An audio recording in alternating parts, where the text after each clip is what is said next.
All right, so this problem, the student playing with a simple helicopter toy and wants the toy to reach the height above its initial position shown.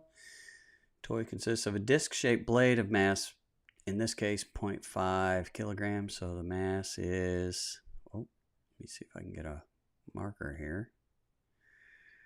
So the mass is 0.5 kilograms and radius of 0.08 meters. So R equals 0.08 meters. And the stick is of negligible mass. The moment of inertia of any disk is 1/2 mr squared. So I for the disk is 1/2 mr squared. Okay, assume the initial time is just after the student has released the toy, so the toy is spinning but not moving upward. The toy will lose 10 joules to air resistance during the flight, and that it comes to a rest and stops spinning at the final time. So up here, the rotation is 0. Okay, so the height is 12. So you can tell right now the energy that it's going to have right here is going to be gravitational potential energy. And the energy that it has down here is all rotational kinetic energy. So if all of the energy down here is rotational kinetic energy and all of the energy up here is gravitational potential energy, we can certainly say that those two are equal. So what's the toy's moment of inertia? I equals 1/2 mr squared. So here's m and here's r. If you plug that in, 1/2 mr squared. And in this case, it is 0.5 divided by 2 times 0.08 squared. It's equal to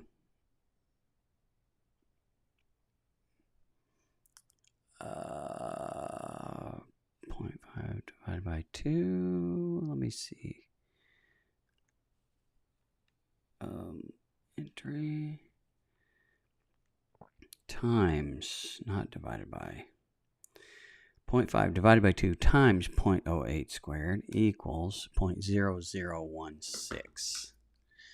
So in this case, it's 0.0016, and that's mass and radius, so that's kilogram meter squared. Okay, so the initial energy type, the initial energy is going to be the same as the final energy. So since the final energy is gravitational, we just need m, g, h, and here's h, and here's m, and we know g is 9.8. So if we enter all that in, 0.5 times 9.81 times 13, 12, it was 13 last time, equals 58.86, and that's the initial energy is 58.86, because we know that the energy here is equal to the energy here, and we know this energy is mgh, and this energy is rotational, so it's RKE,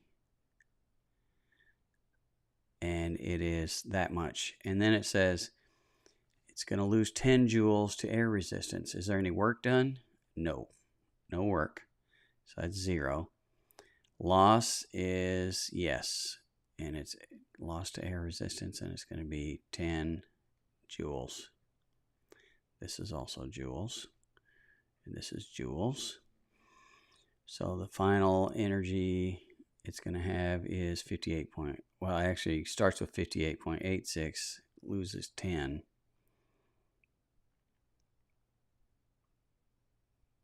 Oh, wait. 58. Actually, it lost 10, so it ended up with 58.86 right here. Forgot about that loss. So it's going to start with 68.86. So it starts out with 68.86, it loses 10, and then it ends up with 58.86, which is what we have here. Okay. So then with what rotational speed must the toy be launched? Well, that is simple because the initial is 68.86, 68.86, and that's equal to 1/2 I omega squared. So if we take that number times 2 and then divide it by, right, times 2 here would cancel this, and then divided by I, which is 0.0016, 0.0016, and then take the square root of that whole thing. That'll give you omega. So you can plug that in and get that radians per second. So omega equals radians per second.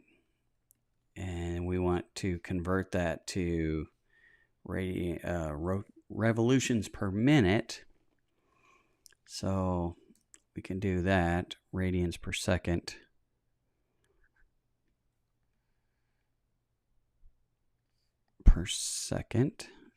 And then we can say 2 pi radians is 1 revolution, and seconds is 60 seconds is 1 minute.